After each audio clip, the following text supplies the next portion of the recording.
Harmony Station was magnificent. The massive structure hung in space, built from materials provided by both species. Human engineering and Velothi aesthetics merged into something neither could have created alone. It was supposed to be a symbol, a promise, a beginning. The opening ceremony drew thousands. Humans filled one side of the grand hall, Velothi the other. The air hummed with tension and possibility. These two species hadn't gathered like this in a generation. The last time had ended in mutual suspicion and withdrawal. This time had to be different. Harin walked to the center platform, her formal robes flowing. She could feel every eye on her, human and alien. Across from her, Velsina stood with the Velothi delegation. Her crystalline skin glowed with complex patterns, reflecting both nervousness and hope. But Harin's attention caught on another Velothi. High Consul Velmora stood at the back of the alien delegation, tall and imposing. Her expression was unreadable, but her posture radiated disapproval. She had come, but she had not come to support peace.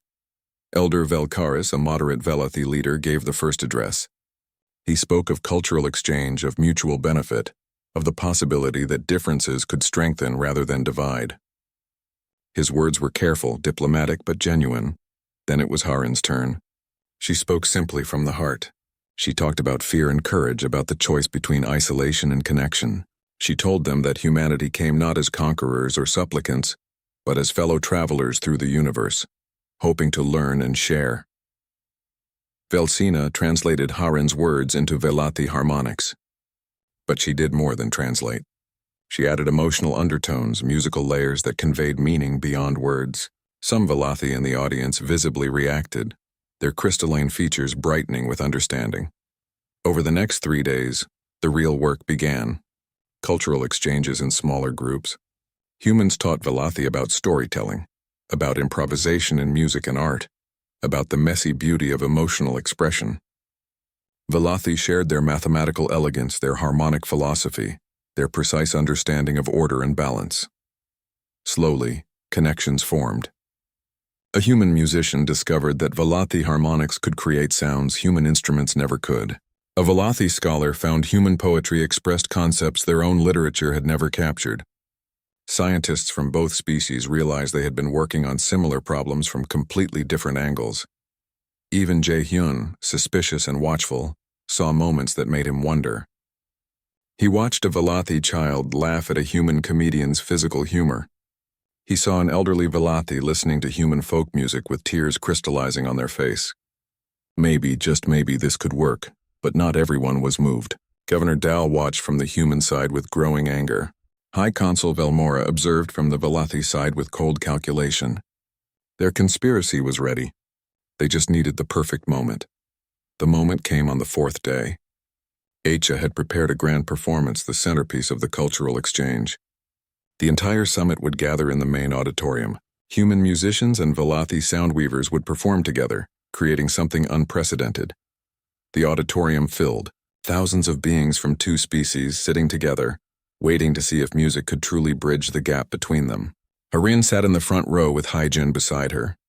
Velsina would be on stage, part of the performance. The performance began. Human strings blended with Velothi harmonics. Drums provided rhythm while alien frequencies added texture. It was strange and beautiful, neither purely human nor purely Velothi, but something new. Then Aicha began to sing Arirang. The old Earth song filled the auditorium, simple and pure. Velsina joined her, adding Velothi harmonics that made the melody soar. The two voices intertwined, human and alien, creating a sound that had never existed before this moment. The audience sat transfixed. Even the hardliners seemed moved, if only for a moment. Harin felt tears on her face. This was it. This was what she had hoped for. Proof that harmony was possible. The first bomb detonated in the East Wing. The explosion shook the entire station. Lights flickered. Alarms screamed. The music stopped abruptly as people began to panic. Then a second explosion in the West Wing. Then a third. Jae-hyun was moving before the second blast.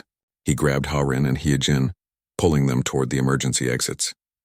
His security teams deployed throughout the station, trying to maintain order in the chaos. But it wasn't just explosions. Life support began failing in sections of the station. Someone had sabotaged the environmental systems. People were being trapped in areas losing atmosphere, both human and Velothi suffocating together. On the main broadcast channel, High Consul Velmora's voice rang out. She declared the summit a failure, proof of human treachery. She showed evidence carefully fabricated that human extremists had planned this attack alone. She called for the Velothi fleet to withdraw, and for the Galactic Council to sanction humanity as dangerous barbarians. Haran fought to reach a communication terminal. Her arm was injured from falling debris, but she had to respond. She had to tell the truth. But the systems were locked, communications jammed. Velsina saw what was happening, saw her mother's betrayal playing out exactly as she had feared. She could run, save herself, claim she had been deceived by the humans. But she had spent 15 years hiding the truth, and she was done hiding. She moved through the damaged station, using her Velothi abilities to interface with failing systems. She stabilized life support in a trapped section, saving 30 humans and Velothi who would have died. She manually opened jammed doors, creating escape routes, and she wasn't alone. Other resonants, the secret Velothi movement that believed in harmony, saw what she was doing. They joined her. Human engineers worked alongside Velothi technicians, desperately trying to save the station and everyone on it. In the crisis, species didn't matter. Only survival did. Dr. Sung Ho was in a control room with a mixed team of humans and Velothi, analyzing the attack pattern. Something didn't add up. The explosions were coordinated too perfectly, and the system's failures followed patterns that required knowledge of both human and Velothi technology. This wasn't just humans, he said suddenly. This was coordinated. Both species. Someone on both sides planned this together. He found the proof in encrypted communications, hidden in the station's databanks. Messages between Governor Dal and High Consul Velmora, planning the attack, coordinating the timing, agreeing to use the chaos to discredit the peace movement on both sides. Sung Ho transmitted the evidence to every screen, every terminal, every broadcast channel he could access. The conspiracy was exposed. The truth spread through the damaged station like wildfire. Velsina found her mother in a secure section, preparing to evacuate. She stood between Velmora and the exit, her crystalline features glowing with anger and sorrow. How could you? Velsina's voice was harmony and rage combined. How could you kill innocents, betray our people just to maintain your idea of cultural purity? I did it to save our species from contamination, Velmora replied coldly. You were corrupted by them. You forgot what it means to be Velothi. No, Velsina said. You forgot what it means to be alive. To grow, to change, to harmonize with new voices instead of silencing them. She broadcast the confrontation across all channels. Every human in Velothi on the station heard her denounce her mother's conspiracy, heard her declare that fear and pride were not strength, and that the future belonged to those brave enough to reach across the void. You taught me our culture was superior, Velsina said, but it was a human who showed me compassion when I was frightened and alone. It was a human song that taught me what connection truly means. I choose harmony over isolation. I choose courage over fear. Security forces from both species moved in. Governor Dal and High Consul Velmora were arrested by their own people, facing charges of terrorism and conspiracy to commit genocide. Their plan had failed, but not before killing 47 humans and 23 Velothi. As the immediate crisis ended and rescue operations continued, Haran found Velsina in a damaged corridor. The young Velothi was exhausted, her crystalline skin dull from exertion. But she had saved lives. Dozens of them. Haran embraced her, and this time there was no hesitation, no cultural barrier. Just two beings who had fought for the same dream and paid the same price. They wanted to prove harmony was impossible. Velsina said quietly. Did they succeed? Haran looked around at the damaged station, at humans and Velothi working together to repair systems and treat the wounded, at the resonants who had risked everything to stand with Velsina, at the moderate Velothi who had seen the truth and chosen peace. No, Haran said. They proved the opposite.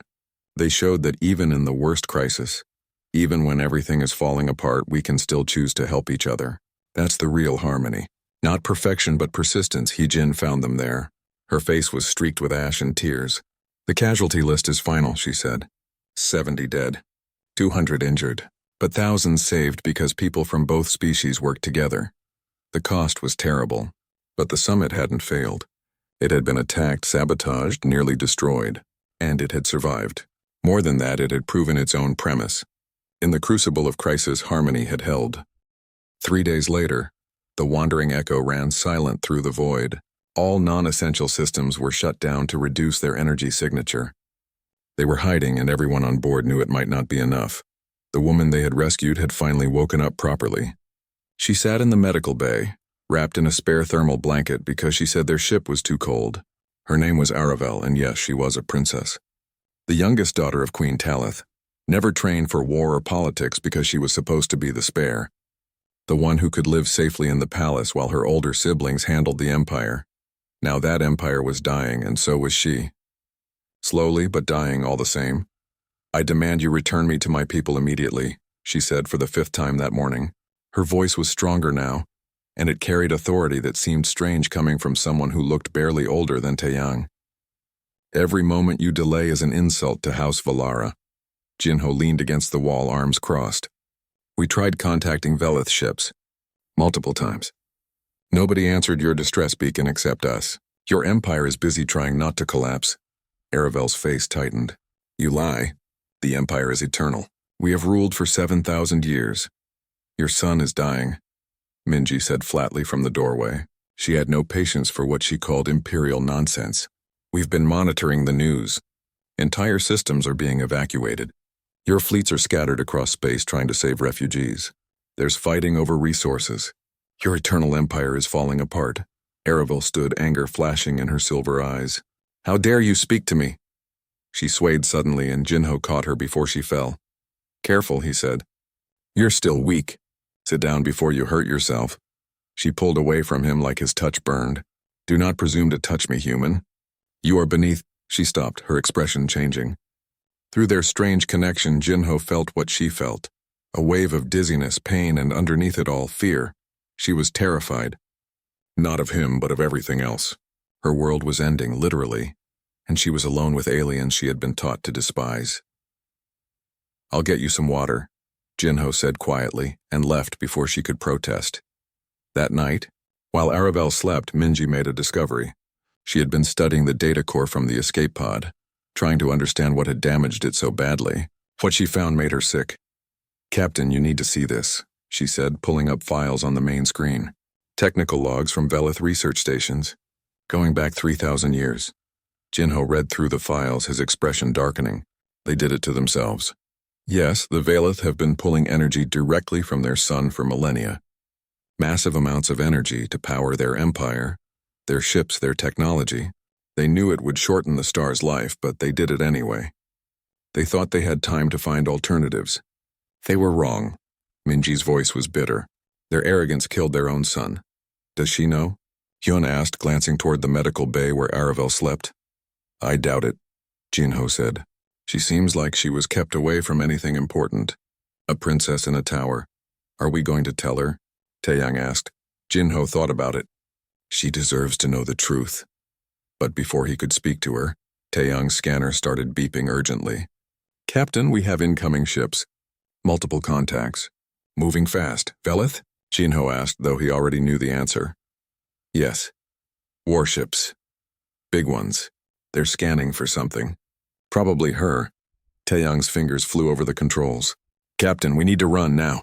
"Do it." The engines roared to life. The wandering echo might be old and patched together, but Taeyang was a brilliant pilot. He threw the ship into a series of evasive maneuvers that would have torn apart a less sturdy vessel. Aravel stumbled into the bridge, holding onto the walls for support. "What's happening?" "Your mother's fleet just showed up," Jinho said. "We're trying not to get caught." Relief flooded Aravel's face. "Then let them find us. I can go home. You'll be rewarded for saving me." "Will we?" Minji asked. "Because right now those ships are treating us like targets, not heroes." A blast rocked the ship. Warning lights flashed red across the bridge. "They're firing on us," Taeyang shouted. "They don't care that she's on board. Or they think we kidnapped her," Hyun said. "Either way, we're dead if they catch us." Aravel stared at the screen showing the pursuing warships. "This is wrong. They should recognize my pod's signature. They should know I'm here." "Maybe your empire is more worried about showing strength than being careful," Jinho said. "Taeyang, can you lose them?" "I'm trying." But they're faster and their weapons have better range. Another blast hit them. The ship shook hard. We lost one engine. I can't keep this up much longer. Aravel moved to the communications panel. Let me contact them. I'll explain. Go ahead, Jinho said. But be quick. She opened a channel and spoke in her own language, her voice carrying that royal authority. The words were beautiful and harsh at the same time. She spoke for almost a minute before the reply came back. The voice that answered was cold and mechanical. Through the connection, Jinho felt Aravel's shock and hurt as the words sank in. The Velith commander didn't believe her. He thought the transmission was a trick, that humans had somehow recorded her voice. He ordered his ships to destroy the wandering echo and retrieve what remained. They think I'm already dead, Aravel whispered. They're here to recover my body, not save me. Your people really know how to make a rescue operation feel warm, Minji muttered, working frantically to redirect power to the shields. Jinho made a decision. Taeyang, take us into that asteroid field. If we can't outrun them, we'll have to hide. Captain, that's suicide. The rocks are too dense. So is staying here. Do it. Taeyang gritted his teeth and changed course. The wandering echo dove into the asteroid field, dodging and weaving between massive rocks spinning through space. The Velith warships followed, but more slowly, their larger size making them cautious. They lost the pursuit in the chaos of tumbling asteroids. Taeyang found a hollow space inside a broken planetoid and shut down all systems except life support. The ship went dark and quiet. They'll find us eventually, Hyun said in the darkness. Maybe, Jinho agreed, but not today. Aravel had been silent since they hid. Now she spoke, her voice small. Why did you run? You could have surrendered me. They might have let you live. They were shooting at us, Minji said. Not exactly the behavior of people planning to let us live. Besides, Jinho added, we don't abandon crew.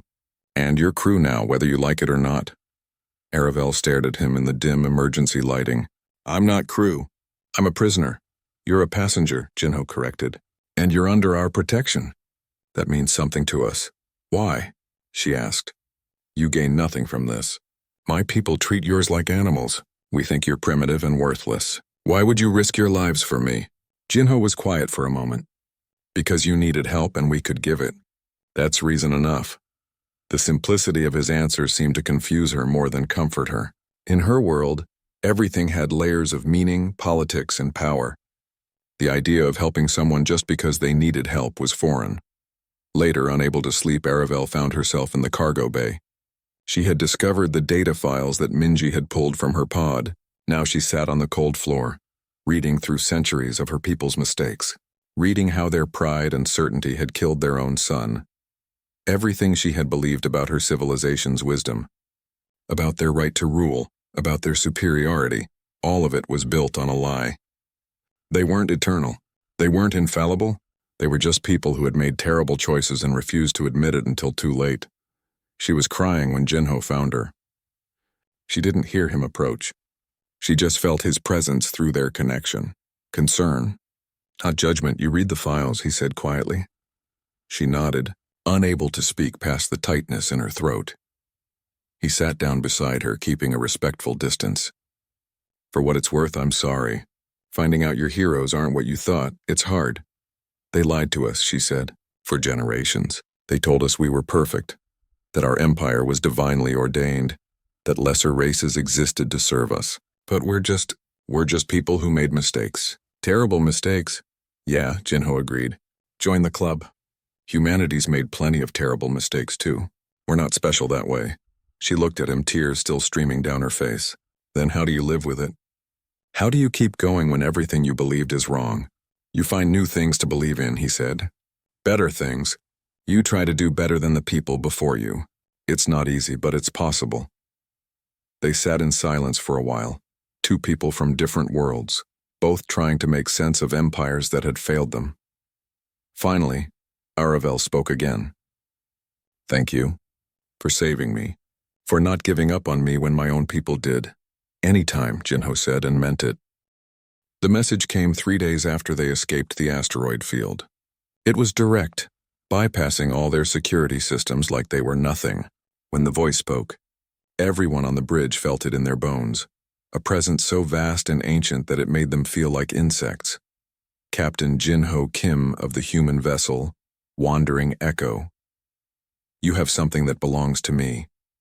Return my daughter unharmed, and I will grant you death without suffering. Refuse, and I will show you why civilizations fear me. Queen Talith. Even her voice carried power that made their heads ache. Aravel had gone pale. My mother, she whispered. She found us. Should I respond? Jin-Ho asked her. She nodded slowly. You have to. Ignoring her would be unwise. Jin-Ho opened a channel. Your Majesty, your daughter is safe on my ship. We rescued her from a damaged escape pod. She was dying. We saved her life. A long silence followed. Then, you will bring her to coordinates I am sending now. Come alone. Any deviation will result in your immediate destruction. Captain, this is a trap, Minji said immediately. We show up there, we're dead. Maybe, Jin-Ho agreed. But if we run, we're dead anyway. She'll hunt us across the galaxy. He looked at Aravel. What do you think? Will your mother listen to reason? Aravel thought about it. My mother is complicated. She's ruled for 7,000 years. She's seen empires rise and fall. She doesn't think like normal people anymore. But she loves her children. That's the one thing I know for certain. If she believes you saved me, she might show mercy. Might, Hyun said. That's not very reassuring. It's the best I can offer, Aravel said. But I'll come with you. I'll speak for you. You're not strong enough yet, Hyun protested. I'm strong enough for this, she said firmly. Then looking at Jin-Ho, please, let me help you. You saved my life. This is the least I can do. 6 hours later, the Wandering Echo approached the coordinates. A massive ship waited there, so large it looked more like a city than a vessel. The Eternal Twilight, flagship of Queen Talith. Around it floated dozens of smaller warships, each one powerful enough to destroy the Wandering Echo with a single shot. This is definitely a trap, Taeyang muttered. Too late to back out now, Jin-Ho said. He and Aravel prepared to board a shuttle that would take them to the flagship. The rest of the crew would stay behind, ready to run if things went wrong. If we're not back in 2 hours, Jin-Ho told them, get out of here. Don't try to rescue us. Like hell we won't, Minji said. Jin-Ho smiled despite everything. Just keep the engines warm. The shuttle docked with the Eternal Twilight.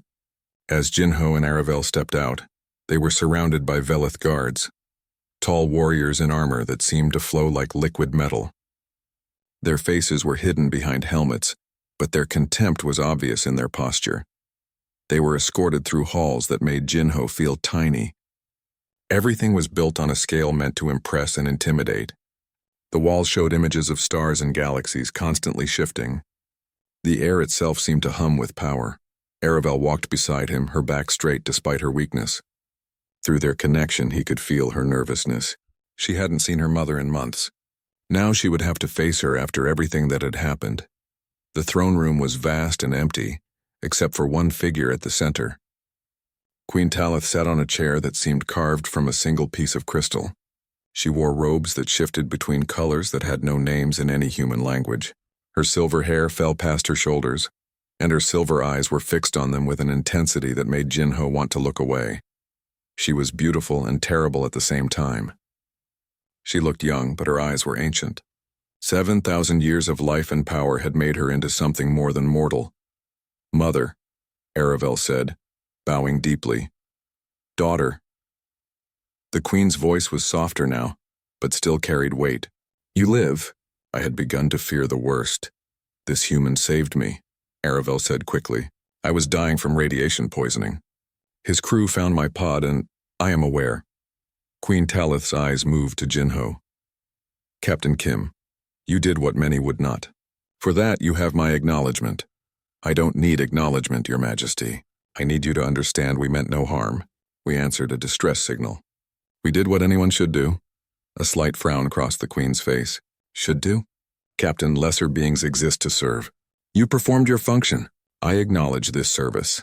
Now you may leave and your death will be painless when the time comes. Jin-Ho felt anger flash through him. Lesser beings? We're not your servants. We saved your daughter because it was the right thing to do, not because we owe you anything. The temperature in the room seemed to drop. The Queen stood and suddenly her presence filled the entire space.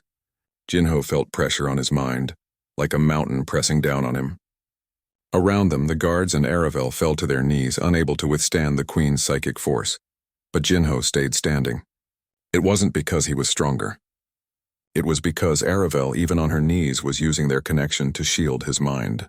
She was protecting him from her own mother, the Queen noticed. Her eyes widened slightly. Interesting. My daughter shields you. This connection between you. Explain it. It formed during the transfusion, Aravel said, breathing hard from the effort of resisting. His blood saved my life, and somehow it created a psychic bond. I don't fully understand it myself. Impossible, the Queen said. Humans lack the capacity for psychic bonds. They are closed minds, simple thoughts. Yet you share consciousness with this one. Yes, Aravel said. And through that bond, I've seen his memories. His life, his choices. Mother, he is not simple. None of them are. They feel, they think, they care about things beyond survival. They have honor and compassion that we've forgotten. You defend them, the Queen said. And for the first time, Jinho heard something other than certainty in her voice. Surprise, maybe, or hurt. My daughter defends primitive aliens over her own kind. I defend what is right, Aravel said, struggling to her feet. Our empire is dying because we thought we were superior to everyone else. Because we took what we wanted without thinking about consequences. These humans, with their old ship and limited technology, did what our entire fleet failed to do. They answered my call. They risked everything for a stranger. Maybe we're the ones who are primitive, Mother. Maybe we're the ones who need to learn. The silence that followed was heavy. Queen Talith looked at her daughter for a long moment. Then she looked at Jinho. Tell me, Captain, your empire dismisses you as a failure. Your own people dishonored you. Yet you continue to help others, expecting nothing in return. Why? Jinho met her ancient eyes. Because someone has to. Because if we all stop caring, stop trying to do better, then what's the point? Your power can move stars, Your Majesty. But it took a beat-up salvage ship and a crew of dishonored humans to save your daughter when your empire was too busy to notice she was missing. You dare. One of the guards started. Silence, the Queen commanded. She continued to study Jinho. You speak truth, even knowing it might cost your life. This is either bravery or stupidity. Maybe both, Jinho admitted. The Queen almost smiled. Almost. You humans are strange creatures. Weak and brief, yet you burn so brightly. She returned to her throne. Very well. I will not destroy you, Captain Kim. Instead, I offer you a task. What task? Jinho asked carefully.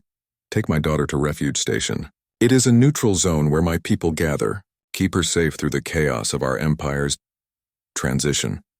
If you succeed, I will reconsider many things about humanity. If you fail, your death will be the least of your concerns. Mother, I should stay with you, Aravel protested. Help with the evacuation. I'm a member of the royal family. I have duties. Your duty is to survive, the Queen said gently. Everything is changing, daughter. The old ways are ending. Perhaps it's time we learned from those we dismissed. This human and his crew will teach you things I cannot. Go with them. Learn what it means to choose family rather than have it forced upon you. Aravel looked torn, but she nodded. Jinho bowed slightly. We'll keep her safe, Your Majesty. See that you do. The Queen's voice softened. Captain, before you go, tell me something. What do you humans call this thing you do? This willingness to die for those not of your blood?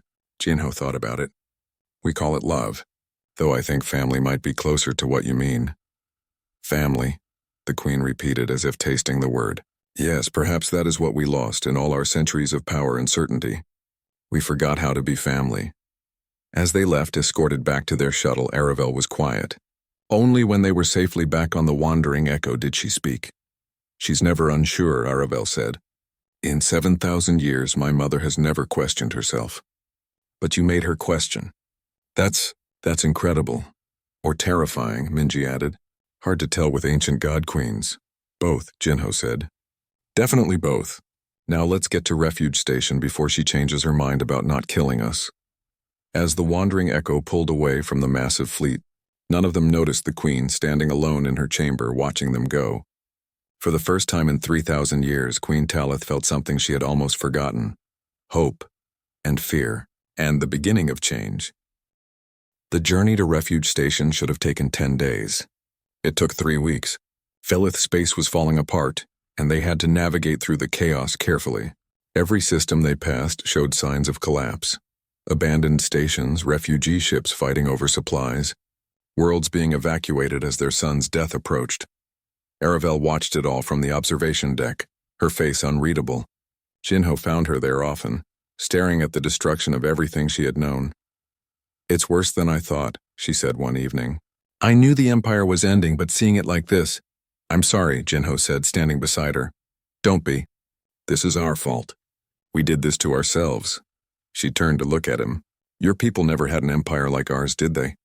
We had empires. Lots of them. They all fell eventually, some faster than others. But yeah, none of them spanned 300 star systems." He smiled sadly. "We're not good at the whole ruling the galaxy thing. Too busy arguing with each other." "Maybe that's better," Aravel said. "Maybe being small and divided keeps you honest." On the 5th day, they encountered a Velith refugee convoy, 12 ships carrying thousands of people fleeing their dying worlds. Aravel insisted they help, using her authority as princess to arrange supply transfers.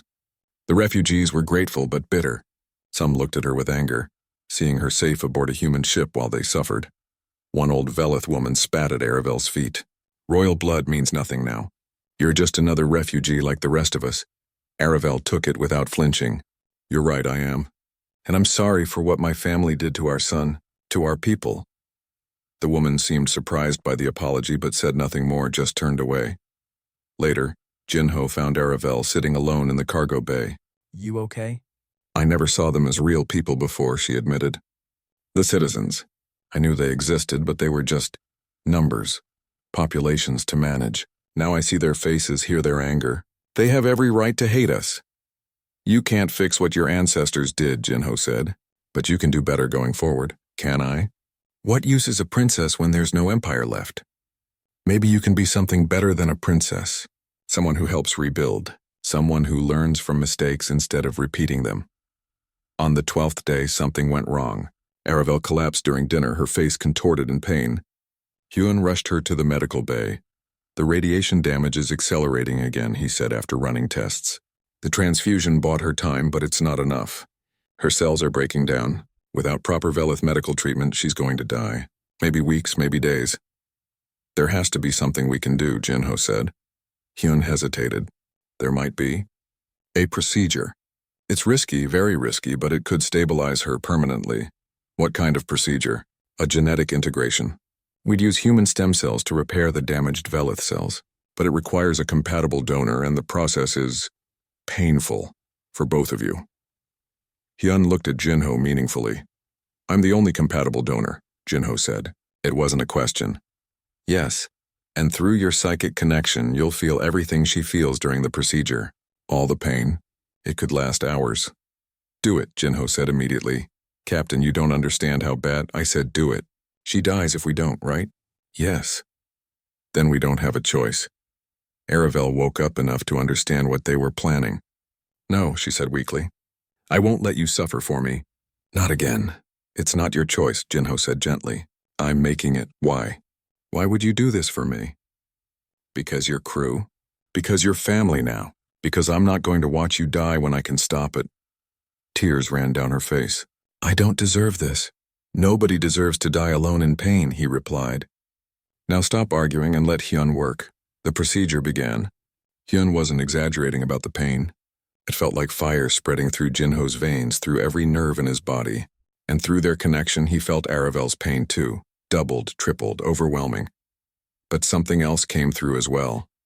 Memories. Not his own, but hers. He saw her childhood in golden palaces, surrounded by beauty but utterly alone. He saw her siblings, older and powerful, who barely noticed she existed. He saw her mother, distant and godlike, more symbol than parent. He saw how she had spent 16 cycles wishing for something real, something genuine in a world of perfect artificial beauty. And she saw his memories too. She saw his childhood on a struggling colony where everyone knew hunger. She saw him join the military hoping to make things better, only to watch his ideals clash with reality. She saw the moment he refused his orders, saw the civilians he saved, saw the trial that destroyed his career. She saw every lonely year after, salvaging trash in space, punishing himself for sins he didn't commit. They saw each other completely, stripped of all pretense and defense. Two souls laid bare, sharing pain and hope and fear. When it finally ended 6 hours later, they both lay exhausted. But Aravel's vital signs had stabilized. The procedure had worked. "You're going to live," Hyun said, relief clear in his voice. Aravel turned her head to look at Jinho on the bed beside hers. Their eyes met and no words were needed. They understood each other now in a way that went beyond language or species. 2 days later, still recovering, they were ambushed. General Chorus, a Velith military commander who had gone rogue, wanted to capture Aravel. He planned to use her as a symbol to rally forces to his own faction. His ship surrounded the Wandering Echo. "Surrender the princess and I'll let your crew live." Chorus's voice boomed over the communication system. "Refuse and I'll take her from your wreckage." "We're outgunned," Taeyang said. 4 warships against us. We can't fight them." Aravel stood, still weak but determined. "I'll go. I won't let you all die for me." "No," Jinho said firmly. "We don't abandon family." "Not ever." "Captain, how are we supposed to fight 4 warships?" Minji asked. "We're not going to fight. We're going to survive long enough for help to arrive." "What help?" Hyun asked. Jinho looked at Aravel. "Your mother is watching. I can feel it. She's been following us this whole time, making sure we keep you safe." Aravel closed her eyes, reaching out with her psychic sense. "You're right. She's close, but will she arrive in time?" "Only one way to find out." Taeyang, evasive maneuvers. "Make them work for it. Everyone else hold on to something." The Wandering Echo danced through space, dodging blasts that would have vaporized them instantly. Taeyang pulled maneuvers that pushed the old ship to its limits. Alarms screamed. Systems failed and rebooted. "But they stayed alive. I can't keep this up," Taeyang shouted. "Engines are overheating." Chorus's flagship powered up its main weapon. "Final warning, humans. Surrender or die." The crew looked at each other. They'd rather die together than give up Aravel. That was their choice, and they made it without hesitation. Then space itself changed. Reality bent and twisted. Dozens of Velith warships appeared from nowhere, surrounding Chorus's forces. At their center was the massive eternal twilight. Queen Talith's voice cut through all communications. "General Chorus, you dare threaten my daughter?" The rogue general tried to flee. He didn't make it far. The Queen's ships destroyed his forces in minutes with precision that was almost casual. They had no chance. When it was over, the Queen contacted the Wandering Echo privately. "Captain Kim, you and your crew fought well. Continue to refuge station. I will ensure no one else troubles you." "Thank you, Your Majesty," Jinho said. "No, Captain. Thank you. I have watched you risk everything for my daughter. Not once, but repeatedly. You protect her as fiercely as I do. Though you have known her mere weeks and lack all my power, this loyalty freely given, I am beginning to understand its value." The Queen paused, and when she spoke again, her voice was softer. "Continue your journey. I will watch over you. And Captain, what you humans call family, this bond without blood, teach my daughter more of this. She will need it for what comes next." The connection ended. The Queen's fleet vanished as quickly as it had appeared, leaving the Wandering Echo alone in space once more. "Did that just happen?" Taeyang asked. "Did an ancient god queen just thank us and promise to watch over us?" "I think she did," Minji said, sounding dazed. Aravel was quiet, tears streaming down her face. "She called you family," she whispered. "My mother, who has never seen any non-Velith as worthy, called you family." Jinho squeezed her hand gently. "Come on, let's get to refuge station. We're not done yet." But that night, as everyone else slept, Jinho stood at the observation deck and wondered what they were getting into. The Empire was falling, ancient powers were changing, and somehow a small salvage crew had gotten caught in the middle of it all. He should be terrified. Maybe he was. But he was also hopeful. Change was coming, and maybe, just maybe, it would be for the better. Refuge Station hung in space like a small moon made of metal and hope. It was massive, built by an alliance of younger species who had decided that cooperation was better than conquest. Humans, Karathi, Wendell, and dozens of other races had contributed to its construction. Now it housed millions of Velith refugees alongside everyone else. It was messy, crowded, and chaotic. It was also alive in a way the sterile Velith palaces never were. The Wandering Echo docked without incident. As Jinho and his crew disembarked, they were met by Admiral Sora Han, the human representative on the station's governing council. She was in her 50s with gray hair and sharp eyes that missed nothing. "Captain Kim," she said, "we need to talk." In private, they met in a conference room overlooking the station's central hub. Aravel came too, refusing to be left behind. "Do you have any idea what you've done?" Admiral Han asked. "You rescued a Velith princess during their empire's collapse. You formed some kind of psychic bond with her. You met with Queen Talith herself and lived. Now you're bringing her here to a station barely holding together under the weight of millions of refugees." "We saved someone who needed help," Jinho said simply. "Isn't that what we're supposed to do?" "It's more complicated than that. Some people see you as heroes. Others think you're dangerous fools who've gotten too involved in Velith politics. And the Velith themselves are divided. Some are grateful. Others think the princess consorting with humans is an insult to everything they believe." "I don't care what they think," Aravel said. "I'm here to help however I can. My empire is dying. I won't waste time worrying about pride." Admiral Han studied her for a long moment. "Good. Because we need people who care more about survival than status. The Council would like you to join us, Princess. Work with us to integrate Velith refugees into the station. Show your people that cooperation is possible." "I accept," Aravel said immediately. Over the following weeks, Aravel worked harder than she ever had in her life. She met with refugee groups, helped distribute supplies, and spoke at gatherings about the need for change. Many Velith were angry at first, seeing her alliance with humans as betrayal. But slowly some began to listen. The crew of the Wandering Echo helped too. Minji taught Velith engineers how to adapt their technology to work with station systems. Yun trained medics in cross-species treatment. Taeyang helped coordinate refugee ship arrivals. They were making a difference, small but real. But not everyone wanted change.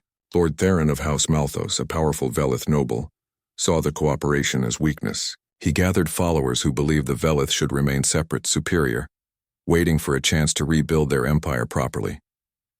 "You shame us all, Princess," Theron said at a public gathering. "Working with lesser races, treating them as equals. Your mother may have lost her way, but we remember what it means to be Velith." Aravel stood before him, no longer the sheltered girl who had left the palace. "You remember wrong, Lord Theron. Being Velith doesn't mean being alone.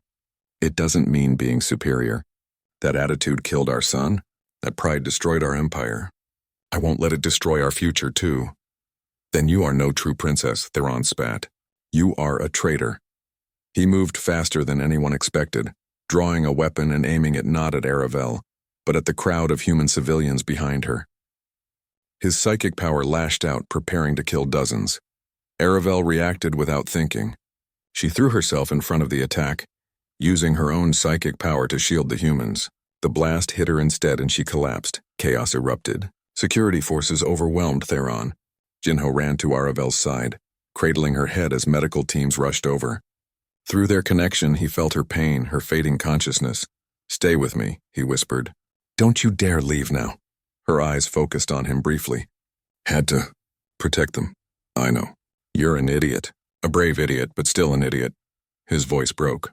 "Just hold on." The moment was broadcast across the entire station. Everyone saw the princess throw herself in front of humans to save them. Everyone saw the human captain hold her, his face showing the kind of fear and love that transcended species. In the medical bay, Hyun and a team of Velith and human doctors worked together to save her life. It took hours, but they succeeded. Aravel would live, though she would need weeks of recovery. Jinho stayed by her bedside. Minji found him there the next morning, exhausted and still holding Aravel's hand. "You love her," Minji said quietly. Jinho didn't deny it. "It's complicated. We're different species. We have different lifespans. She'll outlive me by centuries. Even if there was something between us, it couldn't work." "Maybe it can't," Minji agreed. "But that doesn't make it less real. And maybe some things are worth it even if they break your heart." When Aravel woke, she found Jinho asleep in a chair beside her bed, his hand still holding hers. Through their connection, she felt his exhaustion, his relief, his complicated feelings that mirrored her own. She didn't wake him. She just lay there watching him sleep and thought about everything that had happened since he pulled her from that dying escape pod. He had saved her life multiple times. He had shown her what real honor looked like.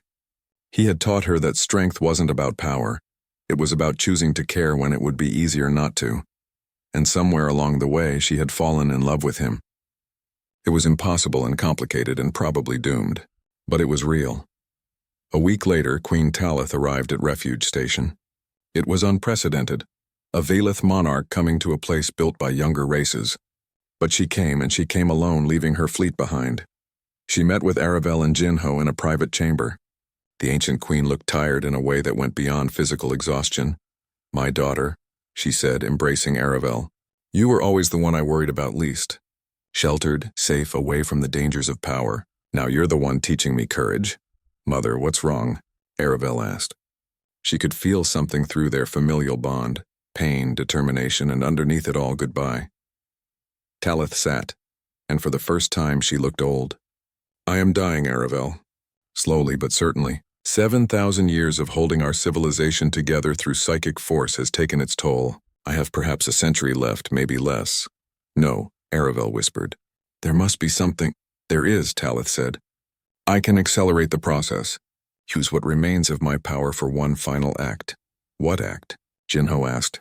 "Our sun is dying, but its death can be slowed.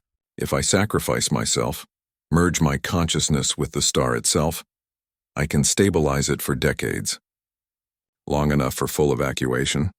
Long enough for my people to find new homes, to learn new ways."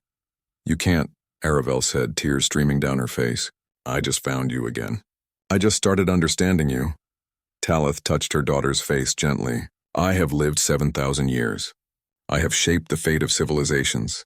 But I never learned what truly matters until I watched that human hold you while you slept, protecting you from nightmares with nothing but presence and care. I never understood family until I saw what this crew built. Loyalty without compulsion, love without power." She looked at Jinho. "Captain, I have a request.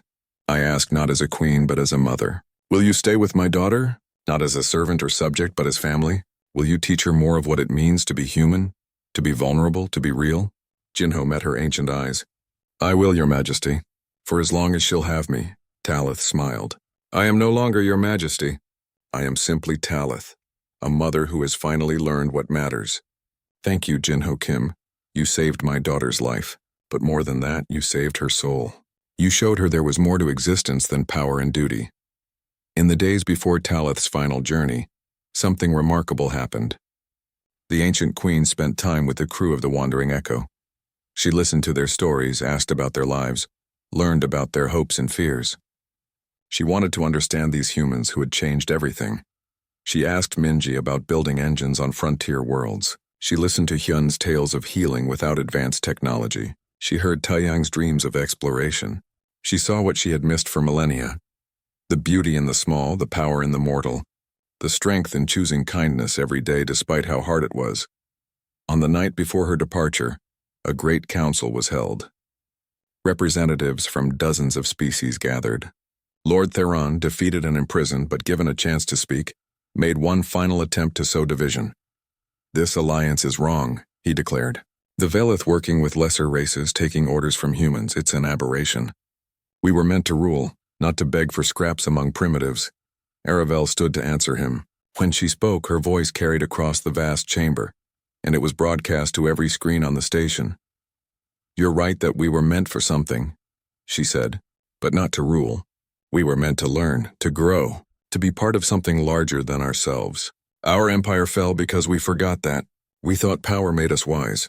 We thought superiority meant we didn't need anyone else. We were wrong." She looked around at the gathered crowd, Velith, humans, and dozens of other species. "Here on this station, I've seen what we could have been. Different species working together, learning from each other, building something new from the ashes of the old. It's messy and complicated, and sometimes it fails, but it's real. It's honest."